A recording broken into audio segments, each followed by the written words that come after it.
I'd like to tell you about the strangest secret in the world.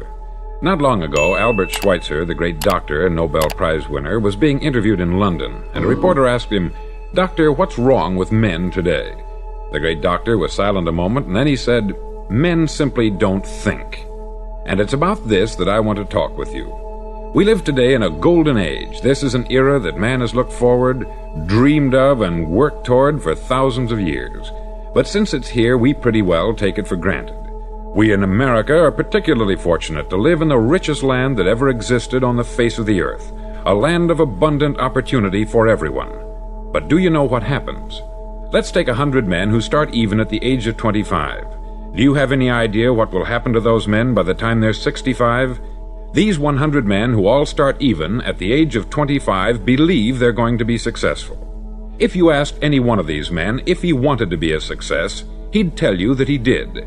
And you'd notice that he was eager toward life, that there was a certain sparkle to his eye, an erectness to his carriage, and life seemed like a pretty interesting adventure to him. But by the time they're 65, 1 will be rich, 4 will be financially independent, 5 will still be working, 54 will be broke. Now think a moment. Out of the 100, only 5 make the grade. Why do so many fail? What has happened to the sparkle that was there when they were 25? What's become of the dreams, the hopes, the plans? And why is there such a large disparity between what these men intended to do and what they actually accomplished? When we say about 5% achieve success, we have to define success. And here's the definition. Success is the progressive realization of a worthy ideal. If a man is working toward a predetermined goal and knows where he's going, that man is a success. If he's not doing that, he's a failure. Success is the progressive realization of a worthy ideal. Rollo May, the distinguished psychiatrist, wrote a wonderful book called Man's Search for Himself. And in this book he says, the opposite of courage in our society is not cowardice, it is conformity. And there you have the trouble today. It's conformity. People acting like everyone else, without knowing why, without knowing where they're going. Now think of it. In America right now, there are over 14 million people 65 years of age and over, and about 13 million of these 14 million are broke. They're dependent on someone else for life's necessities. Now we learn to read by the time we're 7. We learn to make a living by the time we're 25. Usually by that time we're not only making a living, we're supporting a family. And yet by the time we're 65, we haven't learned how to become financially independent in the richest land that has ever been known. Why? We conform. And the trouble is that we're acting like the wrong percentage group, the 95% who don't succeed. Now why do these people conform? Well, they don't know really. These people believe that their lives are shaped by circumstances, by things that happen to them, by exterior forces. They're outer-directed people. A survey was made one time that covered a lot of men, working men, and these men were asked this question. Why do you work? Why do you get up in the morning? 19 out of 20 had no idea. If you ask them, they'll say, everyone goes to work in the morning. And that's the reason they do it, because everyone else is doing it. Now let's get back to our definition of success. Who succeeds? The only man who succeeds is the man who is progressively realizing a worthy ideal. He's the man who says, I'm going to become this, and then begins to work toward that goal. I'll tell you who the successful people are. A success is the school teacher who's teaching school because that's what she wanted to do. The success is the woman who's a wife and mother because she wanted to become a wife and mother and is doing a good job of it. The success is the man who runs the corner gas station because that's what he wanted to do.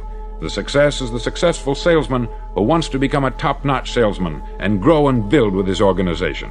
A success is anyone who is doing deliberately a predetermined job because that's what he decided to do deliberately.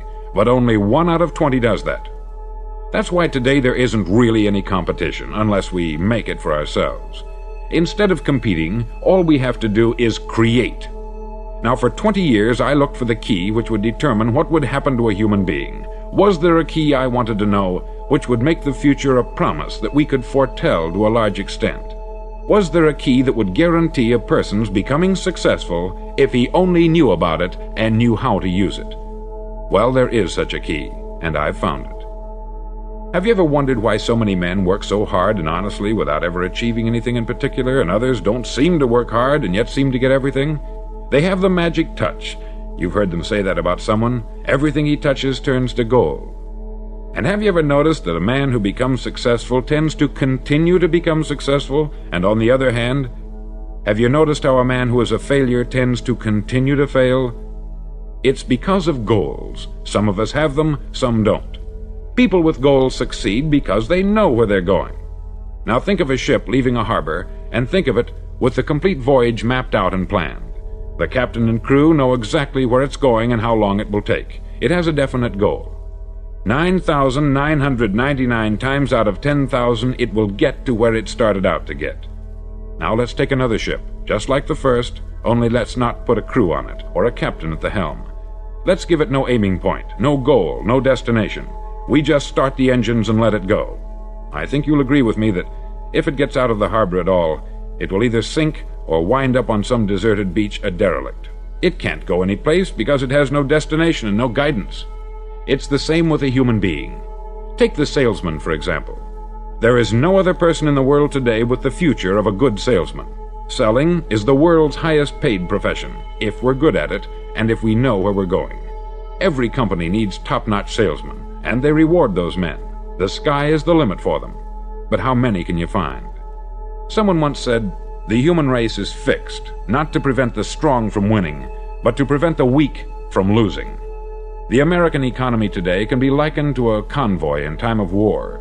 The entire economy is slowed down to protect its weakest link, just as the convoy had to go at the speed that would permit its slowest vessel to remain in formation. That's why it's so easy to make a living today. It takes no particular brains or talent to make a living and support a family today, so we have a plateau of so-called security, if that's what a person's looking for.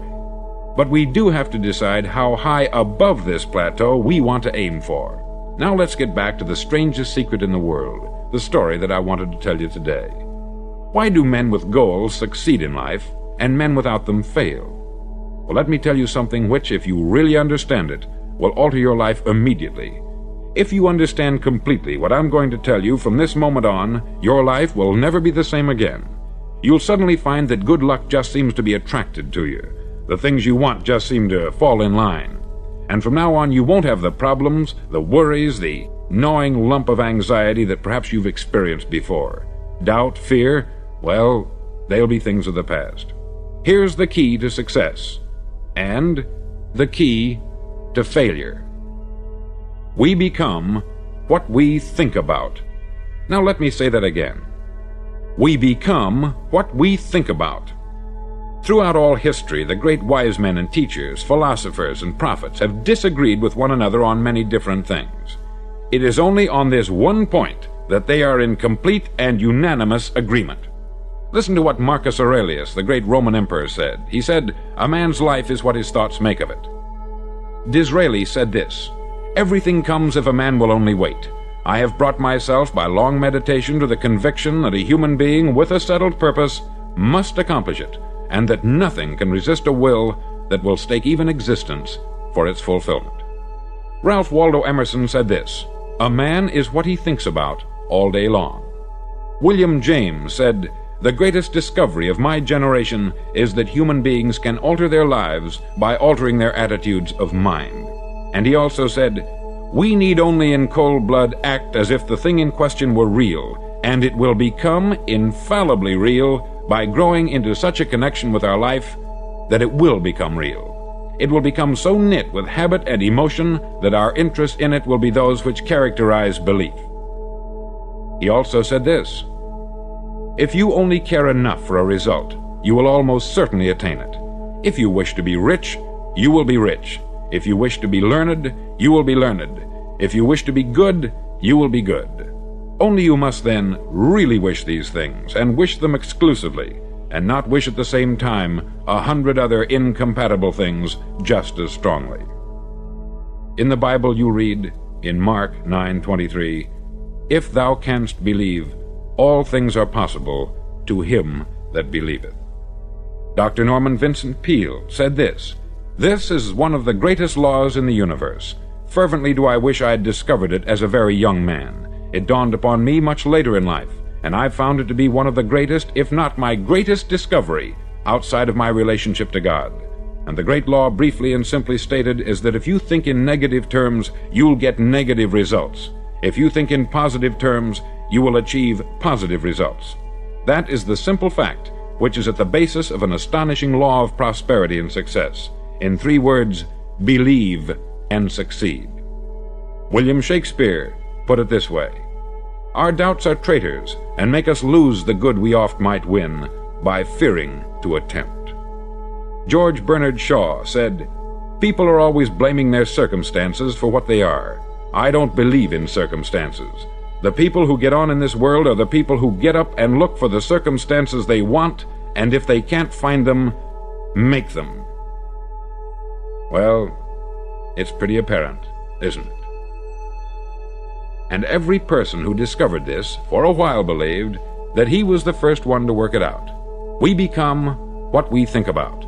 Now, it stands to reason that a person who's thinking about a concrete and worthwhile goal is going to reach it, because that's what he's thinking about. And we become what we think about. Conversely, the man who has no goal, who doesn't know where he's going, and whose thoughts must therefore be thoughts of confusion and anxiety and fear and worry, becomes what he thinks about. His life becomes one of frustration, fear, anxiety, and worry.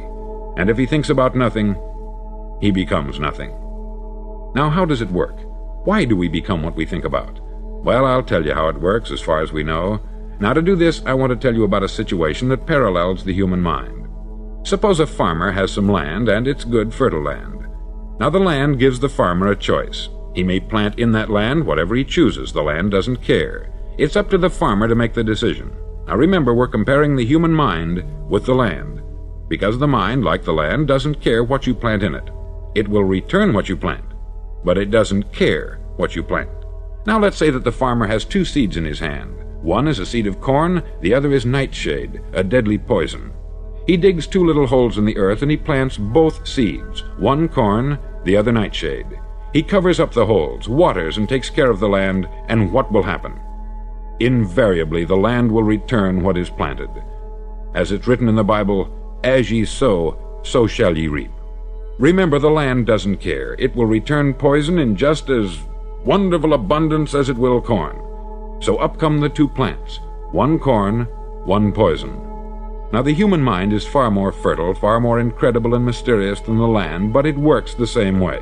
It doesn't care what we plant. Success, failure. A concrete, worthwhile goal, or confusion, misunderstanding, fear, anxiety, and so on. But what we plant, it will return to us. You see, the human mind is the last great unexplored continent on the earth. It contains riches beyond our wildest dreams. It will return anything we want to plant. Now, you might say, well, if that's true, why don't people use their minds more? Well, I think they've figured out an answer to that too. Our mind comes as standard equipment at birth. It's free, and things that are given to us for nothing we place little value on. Things that we pay money for, we value. The paradox is that exactly the reverse is true. Everything that's really worthwhile in life came to us free. Our mind, our soul, our body, our hopes, our dreams, our ambitions, our intelligence, our love of family and children and friends. All these priceless possessions are free, but the things that cost us money are actually very cheap and can be replaced at any time.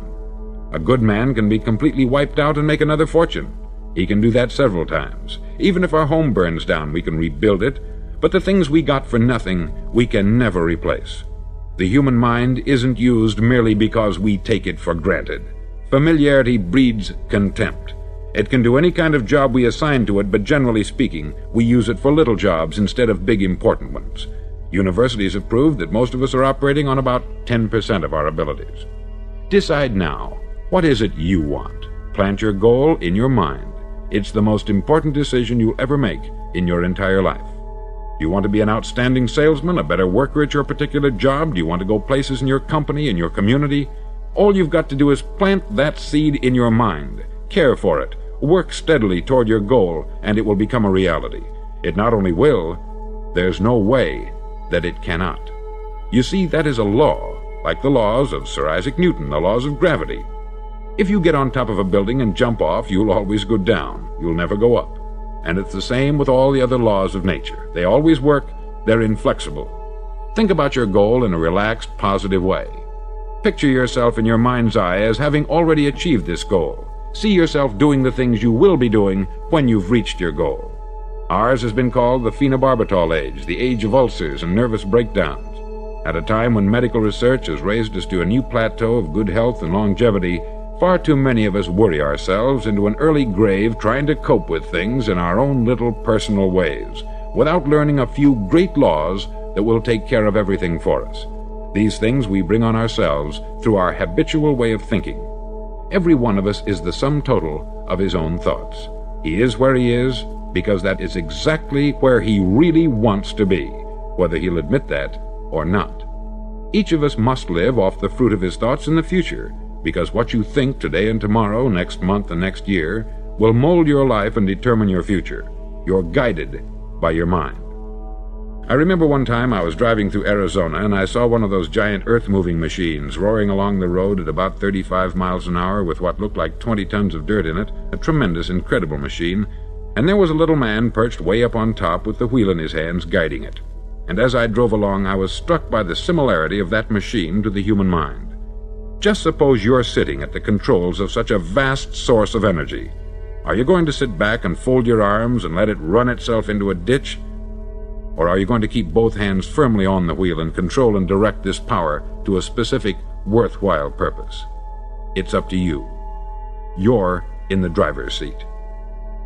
You see, the very law that gives us success is a two-edged sword. We must control our thinking. The same rule that can lead a man to a life of success, wealth, happiness, and all the things he's ever dreamed of for himself and his family, that very same law can lead him into the gutter. It's all in how he uses it, for good or for bad. This is the strangest secret in the world. Now, why do I say it's strange, and why do I call it a secret? Actually, it isn't a secret at all. It was first promulgated by some of the earliest wise men, and it appears again and again throughout the Bible. But very few people have learned it, understand it. That's why it's strange, and why, for some equally strange reason, it virtually remains a secret. I believe that you could go out and walk down the main street of your town and ask one man after another what the secret of success is, and you probably wouldn't run into one man in a month who could tell you. Now, this information is enormously valuable to us, if we really understand it and apply it. It's valuable to us not only for our own lives, but the lives of those around us, our family, employees, associates, and friends. Life should be an exciting adventure. It should never be a bore. A man should live fully, be alive. He should be glad to get out of bed in the morning. He should be doing a job he likes to do because he does it well. One time I heard Grove Patterson make a speech, the editor-in-chief of the Toledo Daily Blade, and as he concluded his speech, he said something that I've never forgotten. He said something like this: "My years in the newspaper business have convinced me of several things, among them that people are basically good, and that we came from someplace, and we're going someplace. So we should make our time here an exciting adventure. The architect of the universe didn't build a stairway leading nowhere.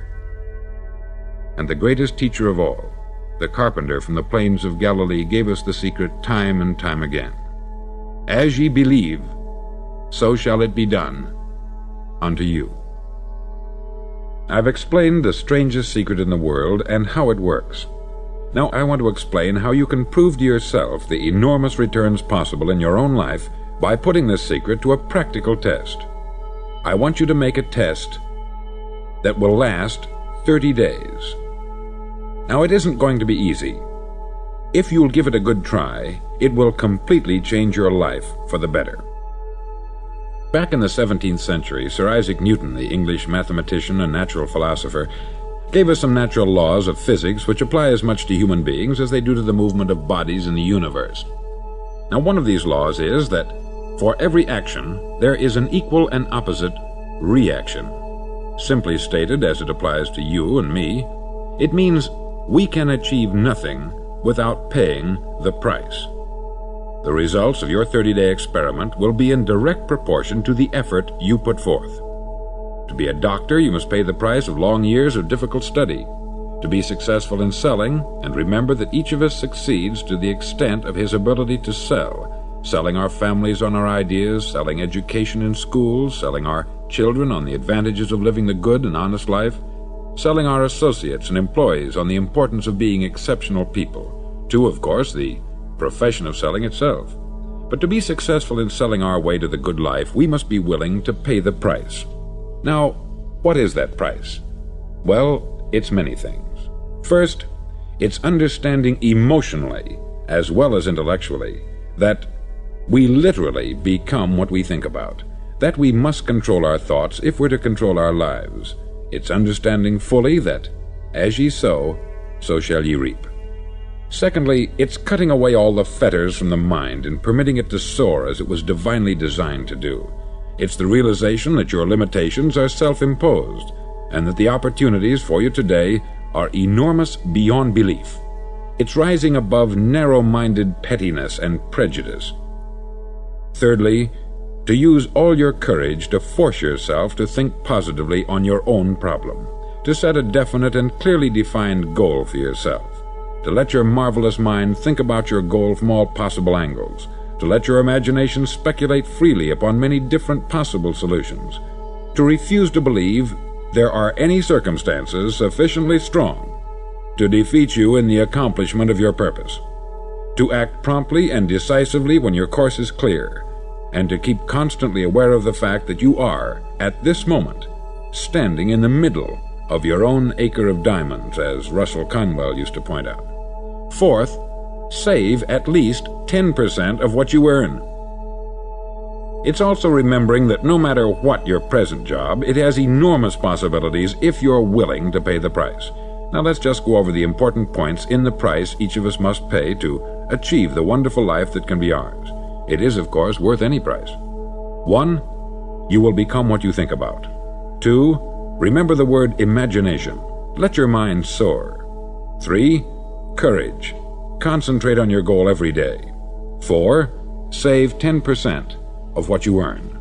And action. Ideas are worthless unless we act on them. Now I'll try to outline the 30-day test I want you to make. Now keep in mind that you have nothing to lose by making this test, and everything you could possibly want to gain.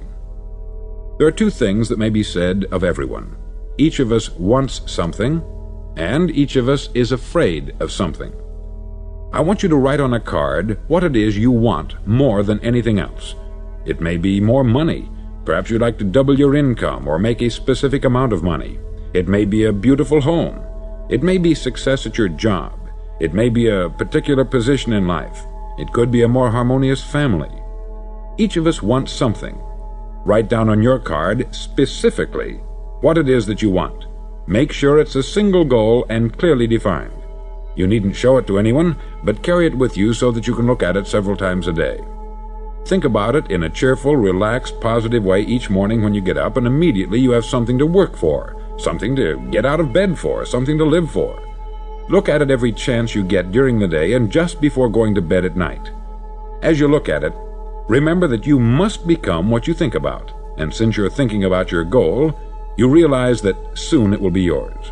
In fact, it's yours really the moment you write it down and begin to think about it. Look at the abundance all around you as you go about your daily business. You have as much right to this abundance as any other living creature. It's yours for the asking. Now we come to the difficult part. Difficult because it means the formation of what is probably a brand new habit, and new habits are not easily formed. Once formed, however, it'll follow you for the rest of your life. Stop thinking about what it is you fear. Each time a fearful or negative thought comes into your consciousness, replace it with a mental picture of your positive and worthwhile goal. There will come times when you will feel like giving up. It's easier for a human being to think negatively than positively. That's why only 5% is successful. You must begin now to place yourself in that group. For 30 days, you must take control of your mind. It will think only about what you permit it to think. Each day for this 30-day test, do more than you have to do. In addition to maintaining a cheerful, positive outlook, give of yourself more than you've ever done before. Do this knowing that your returns in life must be in direct proportion to what you give. The moment you decide on a goal to work toward, you're immediately a successful person. You're then in that rare and successful category of people who know where they're going. Out of every 100 people, you belong to the top 5. Don't concern yourself too much with how you're going to achieve your goal. Leave that completely to a power greater than yourself. All you have to do is know where you're going. The answers will come to you of their own accord. Remember these words from the Sermon on the Mount, and remember them well. Keep them constantly before you this month of your test. Ask, and it shall be given you. Seek, and ye shall find. Knock, and it shall be opened unto you. For every one that asketh receiveth, and he that seeketh findeth, and to him that knocketh it shall be opened. It's as marvelous and as simple as that. In fact, it's so simple that in our seemingly complicated world it's difficult for an adult to understand that all he needs is a purpose and faith. For 30 days, do your best. If you're a salesman, go at it as you've never done before, not in hectic fashion, but with the calm, cheerful assurance that time well spent will give you the abundance in return you deserve and want. No matter what your job, do it as you've never done it before for 30 days. And if you've kept your goal before you every day, you'll wonder and marvel at this new life you've found. Dorothea Brand, outstanding editor and writer, discovered it for herself and tells about it in her fine book, Wake Up and Live. Her entire philosophy is reduced to the words, act as though it were impossible to fail. She made her own test with sincerity and faith, and her entire life was changed to one of overwhelming success. Now you make your test for 30 full days. Don't start your test until you've made up your mind to stick with it. You see, by being persistent, you're demonstrating faith. Persistence is simply another word for faith. If you didn't have faith, you would never persist. If you should fail during your first 30 days, by that I mean suddenly find yourself overwhelmed by negative thoughts, you've got to start over again from that point and go 30 more days. Gradually your new habit will form until you find yourself one of that wonderful minority to whom virtually nothing is impossible. Don't forget the card. It's vitally important as you begin this new way of living. On one side of the card, write your goal, whatever it may be. On the other side, write the words we've quoted from the Sermon on the Mount. Ask, and it shall be given you. Seek, and ye shall find. Knock, and it shall be opened unto you. Nothing great was ever accomplished without inspiration. See that during these crucial first 30 days, your own inspiration is kept at a peak. Above all, don't worry. Worry brings fear, and fear is crippling. The only thing that can cause you to worry during your test is trying to do it all yourself. Know that all you have to do is hold your goal before you. Everything else will take care of itself. Remember also to keep calm and cheerful. Don't let petty things annoy you and get you off course. Now, since making this test is difficult, some may say, well, why should I bother? Well, look at the alternative. No one wants to be a failure. No one really wants to be a mediocre individual. No one wants a life constantly filled with worry, fear, and frustration. Therefore, remember that you must reap that which you sow. If you sow negative thoughts, your life will be filled with negative things. If you sow positive thoughts, your life will be cheerful, successful, and positive. Now, gradually, you will have a tendency to forget what you've heard on this record. Play it often. Keep reminding yourself of what you must do to form this new habit. Gather your whole family about and listen to what's been said here at regular intervals. You know, most men will tell you that they want to make money without understanding the law. The only people who make money work in the mint. The rest of us must earn money. This is what causes those who keep looking for something for nothing or a free ride to fail in life. The only way to earn money is by providing people with services or products which are needed and useful. We exchange our product or service for the other man's money. Therefore, the law is that our financial return will be in direct proportion to our service. Success is not the result of making money. Making money is the result of success, and success is in direct proportion to our service. Most people have this law backwards. They believe that you're successful if you earn a lot of money. The truth is that you can only earn money after you're successful. It's like the story of the man who sat in front of the stove and said to it, "Give me heat, and then I'll add the wood." How many men and women do you know, or do you suppose there are today, who take the same attitude toward life? There are millions. We've got to put the fuel in before we can expect heat. Likewise, we've got to be of service first before we can expect money. Don't concern yourself with the money. Be of service. Build, work, dream, create. Do this, and you'll find there's no limit to the prosperity and abundance that will come to you. Prosperity is founded upon a law of mutual exchange. Any person who contributes to prosperity must prosper in turn himself. Sometimes the return will not come from those you serve, but it must come to you from someplace, for that is the law. For every action, there is an equal and opposite reaction. As you go daily through your 30-day test period, remember that your success will always be measured by the quality and quantity of service you render, and money is a yardstick for measuring this service.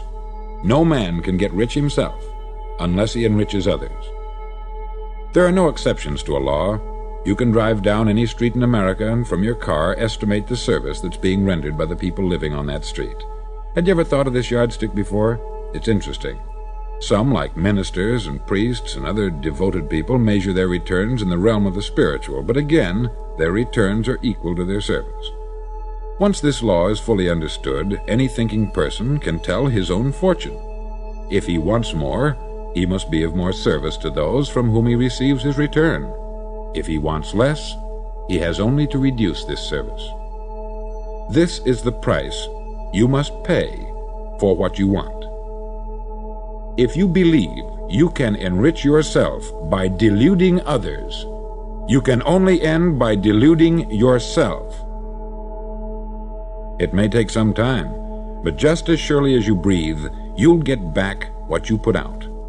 Don't ever make the mistake of thinking you can avert this. It's impossible. The prisons and the streets where the lonely walk are filled with people who tried to make new laws just for themselves. We may avoid the laws of man, but there are greater laws that cannot be broken. An outstanding medical doctor recently pointed out 6 steps that will help you realize success. 1. Set yourself a definite goal. 2. Quit running yourself down. 3. Stop thinking of all the reasons why you cannot be successful, and instead think of all the reasons why you can. 4. Trace your attitudes back through your childhood and try to discover where you first got the idea you couldn't be a success, if that's the way you've been thinking. 5. Change the image you have of yourself by writing out a description of the person you would like to be. And 6. Act the part of the successful person you have decided to become. The doctor who wrote those words is a noted West Coast psychiatrist, David Harold Fink, M.D. Do what all experts since the dawn of recorded history have told you you must do. Pay the price by becoming the person you want to become. It's not nearly as difficult as living unsuccessfully. Make your 30-day test. Then repeat it. Then repeat it again. Each time it will become more a part of you until you'll wonder how you could ever have lived any other way. Live this new way, and the floodgates of abundance will open and pour over you more riches than you may have dreamed existed. Money? Yes, lots of it. But what's more important you'll have peace. You'll be in that wonderful minority who lead calm, cheerful, successful lives. Start today. You have nothing to lose, but you have a life to win.